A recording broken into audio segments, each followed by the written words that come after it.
Good morning, everyone. Well, morning in California. It's already afternoon. I know where you are, but say hi Yes. to Allyson Kennedy. Hello, Allyson. Hi there. Hi, Allan. I love your Acacia Spa. First of all, I love the name. What's the name from, by the way?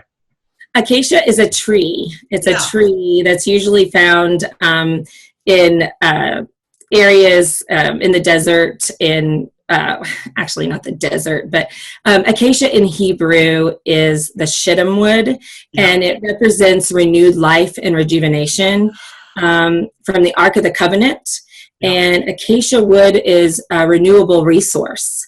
And so it really is something great as far as representation in spas, that sort of thing. You're talking renewal is kind of ironically perfect for right now, isn't it? Exactly. Now, 15 years ago, when we named the spa Acacia Spa, there was actually a phone book, and the letter A was very important for marketing. So, wait a minute, you mean the world's a phone book? lot different. Is that one of those things I've seen in History Channel about Exactly. books? Or Exactly. they don't exist anymore, do they? Does anyone That's use a right. phone book? Not anyone that I know of. All right, let's talk about the beautiful Acacia Spa in Springfield, Missouri. And what's been the opening, Allyson? What was the open date in Missouri for getting started? Our first day was May 4th. May 4th. And so it's been 2 weeks now. So, well, a week and a half, whatever, or 2 weeks, right? 2.5 2 weeks. So give me a quick rundown. What's happened how did it happen? How did you get open, et cetera? Well, on Monday morning, May 4th, we just started full force. We still have not opened our amenities. So none of our amenities are open as far as the steam showers, the saunas, the Arctic rooms. So we're not running those yet. We are able to open them. I mean, there's no order that says we cannot. We've just chosen not to.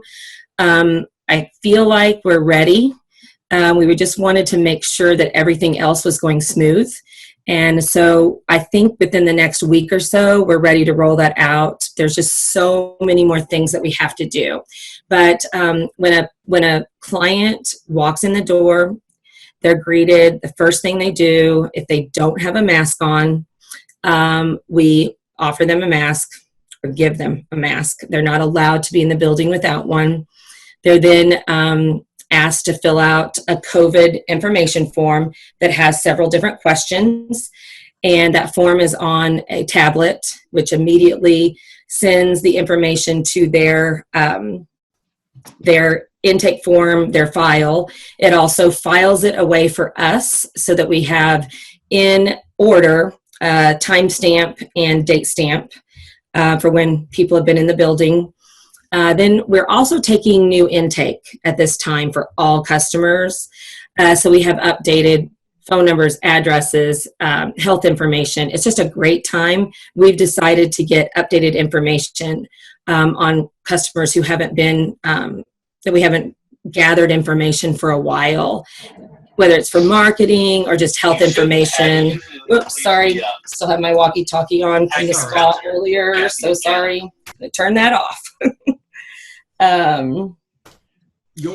I like, by the way, that you tell me you haven't opened the back of the house in some form with the amenities. I like the crawl, walk, run philosophy of being really double, triple careful right now. I think you're on the right track with that. Yeah, and really it has been so crazy, and I'll get into that, but there's no way we could have hit the ground running like that. It would almost be like running a marathon without training.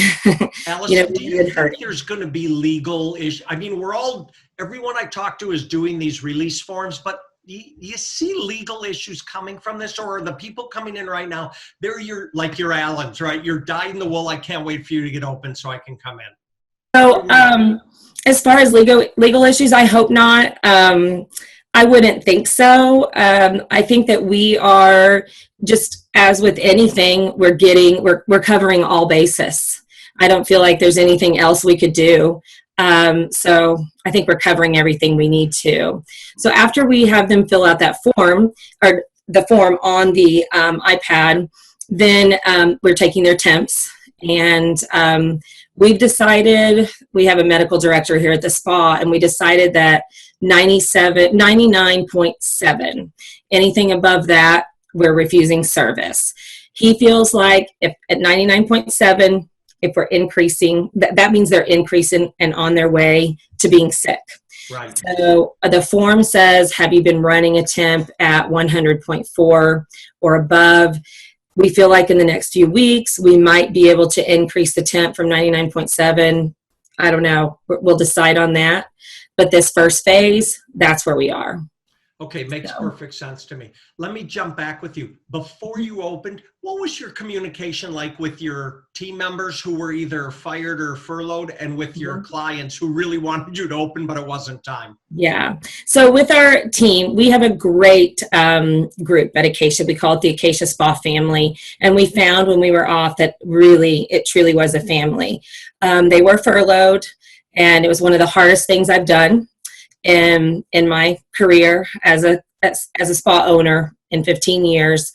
We did stay in touch with them. We have a group me set up where we communicate with everyone, and we kept that group me going.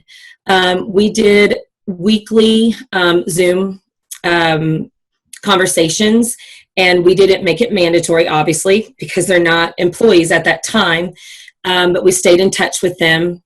And we kept them in the know. We let them know what was going on.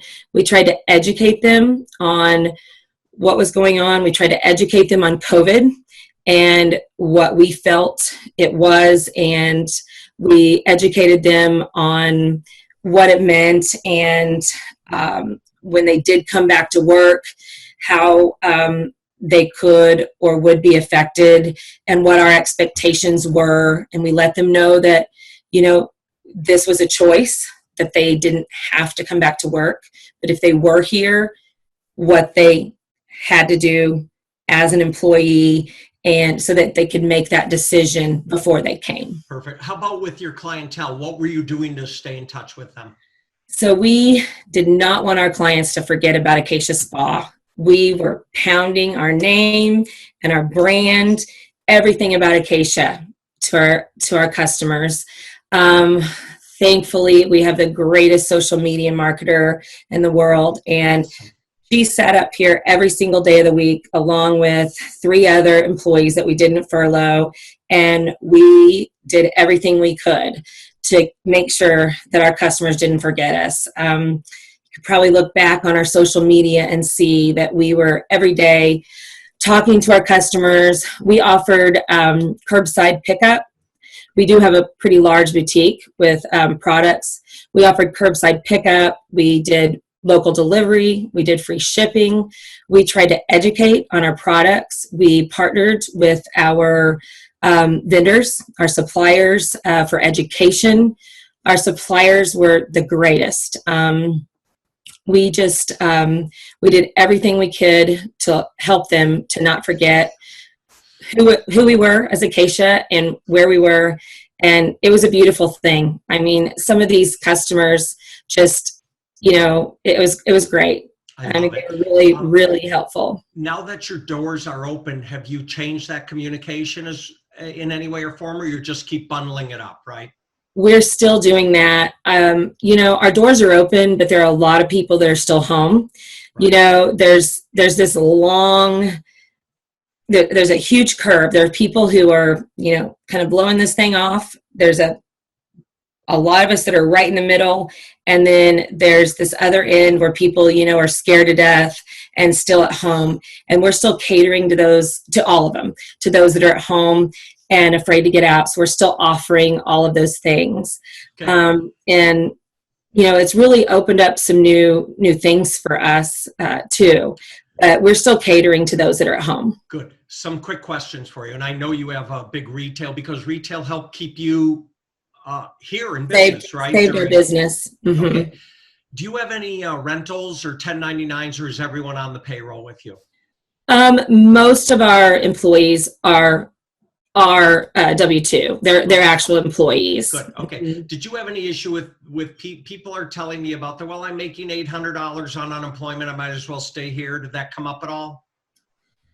So everyone came back, but just this last weekend, we ran into a problem. And it was right on GroupMe, right in front of us, where some of our people were filing for partial unemployment when they had still received full pay.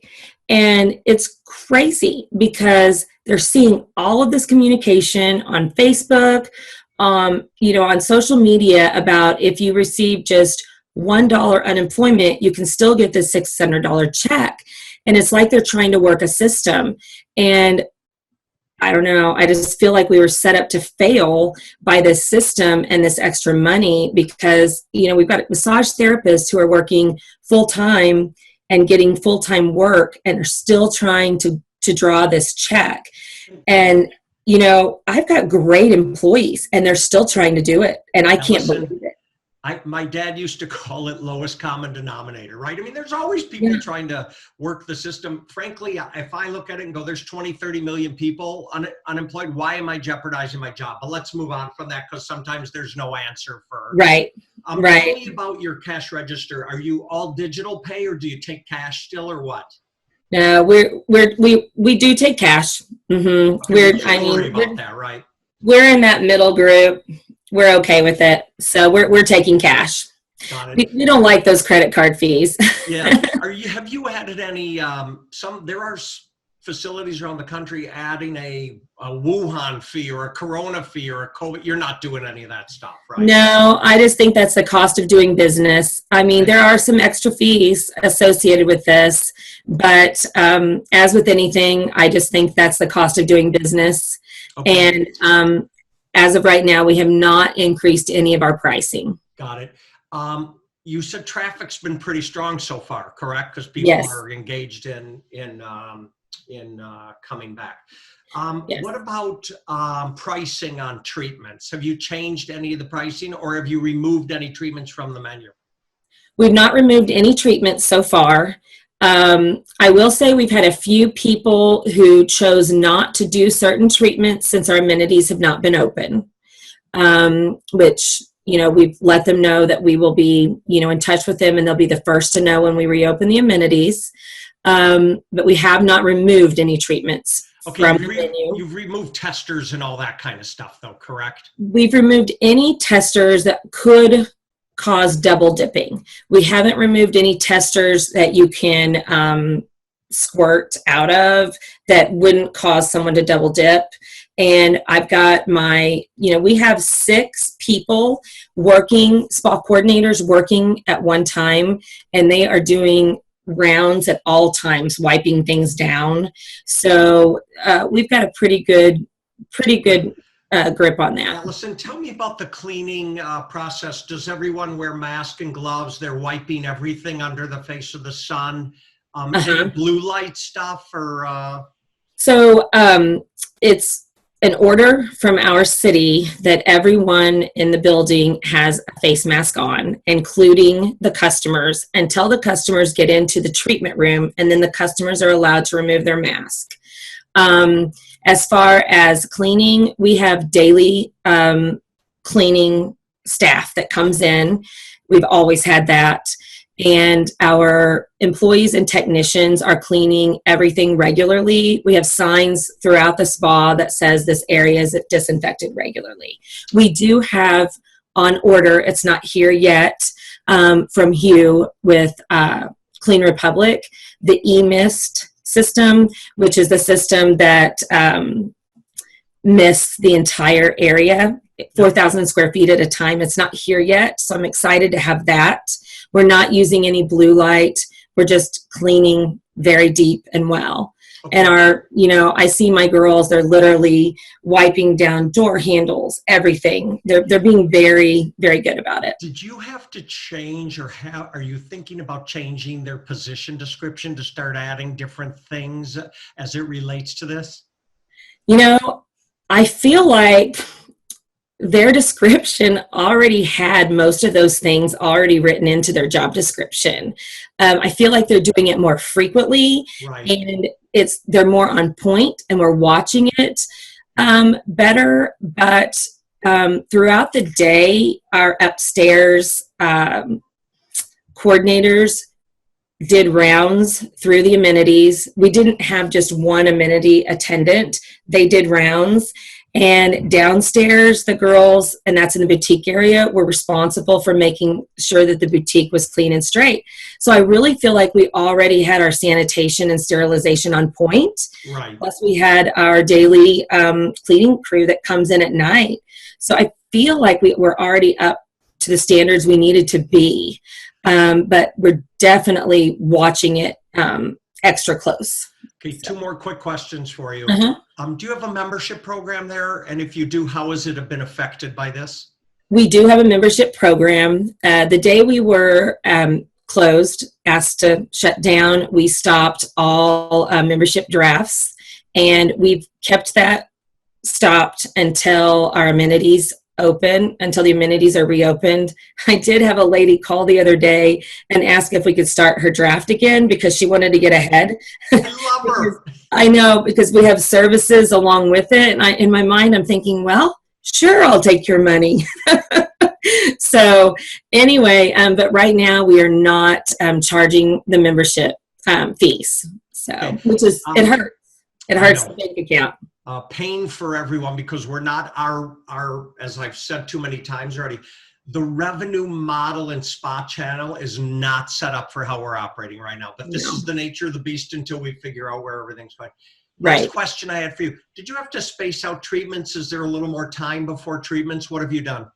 We're not. We have a 15-minute recovery time between all treatments, and we feel like it's giving us plenty of time. So we've just rolled with it. We have enough coordinators at a time that we've told the technicians if they need extra help, we're here. We have a walkie-talkie system throughout the building with ear monitors that we're able to ask for help. And so far, so good. Allyson Kennedy, not only do I always love seeing you, but I love talking to you. You are a smart woman, and you sound like you're totally tracking for what's going on here. Well, thank you, Alan. I want to share, just to help have some fun here. This is one of the signs. I don't know if you can see it, but Perfectly. we decided to put some humor into everything. So this is one of our social distancing signs I had around the building, but we have several different pop culture references. This one says, if you can't see it, don't stand so close to me, by the police. I love it. It's perfect. Our customers are getting a kick out of all of these. So. Honestly, levity will help keep you healthy. You got to get those endorphins flowing, right? To give your immune system a chance. It's perfect. I love it. Everyone seems to be coming in, and the bottom line is we're healers, and people are getting back into the spa and they feel good. A lot of those people have been at home. They haven't had touch.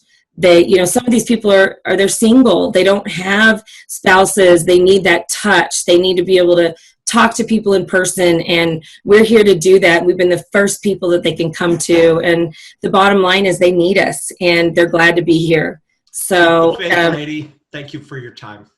Thanks, Alan. See ya. Bye-bye.